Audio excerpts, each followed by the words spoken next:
semua kemungkinan bisa dalam politik. Tapi kemudian juga dilanjutkan bahwa partai saya ini mencalonkan saya dan sepertinya posisi partai saya juga cukup kuat saat ini. Mas Adi, bagaimana melihatnya pernyataan itu? Apakah memang menegaskan bahwa tidak ada tawar-tawaran lagi? Kalau memang ingin mendukung ataupun juga bergabung dengan Gerindra, ya pasti mencalonkan Pak Prabowo sebagai capresnya. Tidak ada tempat di kursi nomor 2 untuk Pak Prabowo. Ya, saya kira memang ini soal berandai-andai. Kira-kira siapa yang dianggap cocok untuk berdampingan dengan Ganjar Pranowo. Kan begitu banyak nama yang disebut ya. Ada Erick Thohir, ada Sandiaga Uno, ada Erlangga Hartarto, dan seterusnya, dan seterusnya. Bahkan wartawan juga doorstop kan kepada Jokowi. Gimana dengan Prabowo Subianto? Katanya sangat mungkin juga. Tapi pernyataan Prabowo saya kira dua hal. Pertama, secara normatif Prabowo Subianto mengatakan politik kita itu serba mungkin. Yang kalah pemilu bisa jadi menteri. Jadi yang tidak mungkin di negara ini hanya orang mati untuk bisa dihidupkan kembali, Putri. Di luar itu sangat mungkin ya. Jadi tidak ada sekat-sekat yang kemudian membuat seakan-akan dunia itu tidak bisa dipersatukan dalam satu kepentingan politik bersama. Tapi Prabowo menyatakan satu ketegasan bahwa sampai hari ini Gerindra terus menegaskan bahwa Prabowo adalah capres yang harus maju di 2024. Itu kan sebenarnya adalah kata kuncian bahwa sampai hari ini tentu sampai 2024 terus berjuang supaya Prabowo tetap bisa maju dan mendapatkan tiket pencapresan. Karena kalau bagi kita yang melihat dari jauh, menyatakan diri bahwa Prabowo Subianto sangat mungkin jadi cawapres, itu sama halnya dengan mendowngrade posisi Prabowo Subianto. Ya, jadi Gerindra sebenarnya dalam banyak hal, kalau saya lihat nggak terlampau terima juga kalau Prabowo selalu disebut sangat mungkin dalam posisi cawapres. Karena bagi mereka ya Prabowo ini stylenya, fashionnya adalah capres, bukan orang nomor 2, apalagi orang nomor 3 ya. Dalam konteks itulah kalau kita mau melihat resultante politik hari ini di Gerindra, apapun judulnya, sekalipun ada spekulasi, sekalipun ada tafsir-tafsir yang begitu liar, bahwa bagi Gerindra tidak ada judul, tidak ada negosiasi bahwa Prabowo Subianto adalah capres. Nah, yang ingin saya katakan sebenarnya, Putri, ketika PDIP mengumumkan Ganjar Pranowo sebagai capres, seakan-akan semua persoalan selesai. Tapi nyatanya ini menimbulkan dalam tanda kutip begitu banyak pertanyaan-pertanyaan yang tidak tuntas, terutama menyangkut bagaimana nasib 08 Prabowo Subianto, karena selama ini kan Prabowo Subianto dikonotasikan begitu dekat dengan Jokowi. Nah, saat itu publik juga melihat ketika deklarasi begitu mesranya Ganjar Pranowo dengan Jokowi, satu mobil dan satu pesawat bersama kembali ke Solo. Kemudian pertanyaan lanjutnya bagaimana tentang nasib koalisi besar. Itu kan pertanyaan-pertanyaan yang menurut saya cukup mendasar, karena dulu koalisi besar ini seakan-akan belum ada PDIP. Tapi setelah ada PDIP, bagaimana nasib ke depannya? Karena partai-partai yang ada dalam koalisi besar itu sangat mungkin juga menjadi bagian dari PDIP. Betul. Kita tahu misalnya beberapa waktu yang lalu PAN menyatakan bahwa dukungannya terhadap Ganjar Pranowo dalam rakornas yang mereka lakukan di Semarang. Begitupun sejumlah pengurus dan konstituen P3 juga mendukung sosok Ganjar Pranowo dalam konteks ini. Jadi ini yang sampai sekarang sebenarnya menjadi teka-teki betul setelah Ganjar Pranowo diumumkan sebagai kandidat capres. Pertama, nasib koalisi besar, yang kedua bagaimana posisi Prabowo Subianto, termasuk misalnya soal siapa teka-teki yang dianggap bisa mendampingi Ganjar Pranowo untuk maju di 2024. Kalau kita melihat angka-angka statistik, saya kira sebenarnya banyak. Yang cocok misalnya Ridwan Kamil. Tapi problemnya Ridwan Kamil ini terhalang pada posisinya. Karena sebagai kader partai harus tegak lurus. Golkar mengamanatkan kepada Erlangga untuk jadi capres. Kan begitu ceritanya. Ada nama Hovifah ya. Itu juga cocok sebenarnya untuk disandingkan dengan Ganjar Pranowo, memperkuat Jawa Timur dan basis Nahdlin. Cuman problemnya apakah partai PDIP atau apakah partai pendukung lainnya juga akan menyetujui itu. Ada nama Sandiaga Uno ataupun Erick Thohir yang dianggap memiliki resource politik yang juga sangat memungkinkan untuk bisa disanding-sandingkan. Termasuk juga ada nama Pak Erlangga Hartarto di dalamnya. Jadi teka-teki ini sebenarnya adalah spekulasi publik ketika ada nama capres yang dimunculkan dari PDIP. Ya, the end of the day-nya bagi saya, yang bisa memutuskan siapa yang bisa mendampingi Ganjar Pranowo adalah elit-elit partai.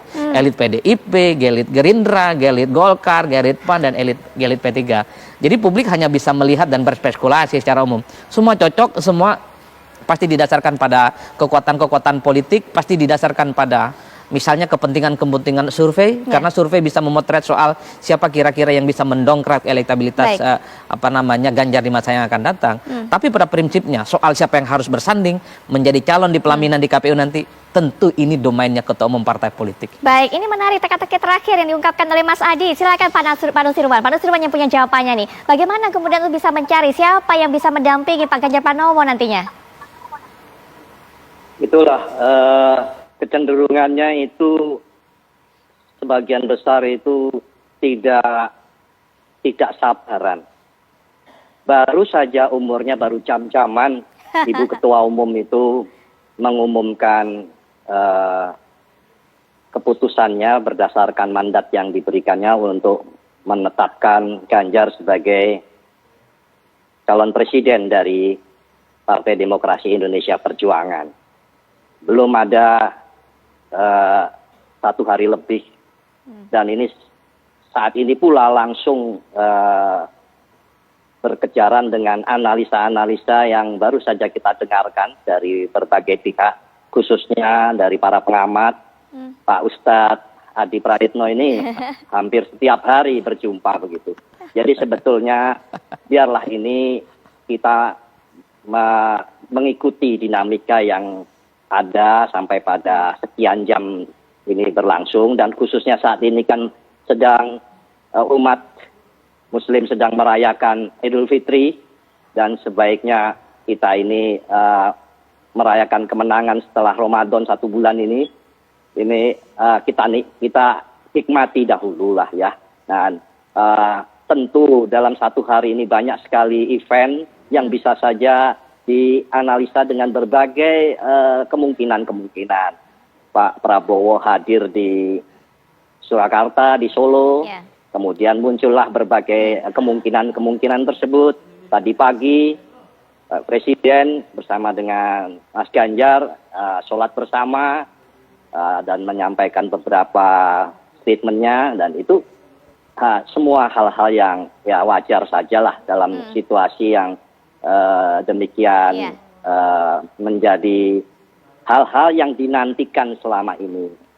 Nah, nanti selanjutnya seperti yang dinantikan selanjutnya adalah yang dibahas soal calon wakil presiden. Jangan lupa bahwa dahulu pun berbagai pihak banyak yang bersikeras dengan sikap-sikapnya masing-masing. Kita akan berdasarkan konstitusi masing-masing partai dan sebagainya, tapi pada akhirnya karena ada kesamaan di dalam berpikir untuk bangsa dan negara, pada akhirnya toh bersama-sama di kabinet ya. Jadi saat ini berlangsung. Yang dahulu juga pada saat awal seperti Pak Jokowi tidak sebanyak yang jumlah yang bersama-sama bekerja sama mendukung jalannya pemerintahan yang sekarang ini berlangsung. Isinya berasal dari banyak partai, bahkan mungkin ya seperti yang terbentuk dengan sebutan koalisi besar, mungkin ya demikian. Jadi kalau berkaitan dengan kemudian calon wakil presiden seperti apa ya, kita ikuti perkembangan dan tentu sama-sama seperti pada waktu Ibu memutuskan Mas Ganjar menjadi calon presiden dari kami dari PDI Perjuangan, itu pun melalui sebuah perenungan, sebuah pengamatan, sebuah membaca hati dari rakyat dan sebagainya, itu semua sudah dilakukan dan akhirnya diputuskan itu. Demikian pula nanti pada waktu calon wakil presiden. Ya, baik. Pak Nusirwan, kita akan terus tunggu bagaimana langkah dari PDIP selanjutnya, siapa yang akan dipilih untuk bisa mendampingi Pak Ganjar. Tapi rasanya juga Pak rekan-rekan atau Mas Adi dan rekan-rekannya juga nggak salah Pak Nusirwan kalau memberikan analisa. Karena tadi Pak Jokowi saja juga sudah menyebutkan di depan media ada nama ini. Nah itu kemudian mengundang komentar. Tapi terima kasih Pak Nusirwan sudah meluangkan waktu untuk bisa memberikan komentarnya dan juga bergabung dengan Zoom melalui diskusi ini. Bang Ferry juga terima kasih. Kita akan terus tunggu juga nanti bagaimana langkah berikutnya dari Gerindra, termasuk juga soal koalisi Indonesia Besar ini. Tapi juga koalisi besar ini nanti seperti apa kelanjutannya. Terima kasih sekali Pak Nusirwan, Bang Ferry. Selamat malam, selamat Hari Raya Idul Fitri juga. Mohon maaf lahir batin. Mas Adi juga terima kasih sudah memberikan pandangannya. Kita akan terus tunggu tadi. Masih ada teka-teki kalau Mas Adi, setidaknya 3 teka-teki versi Mas Adi. Nanti kita akan lihat bagaimana kelanjutannya. Teka-teki ini akan mendapatkan jawaban pada saat waktunya.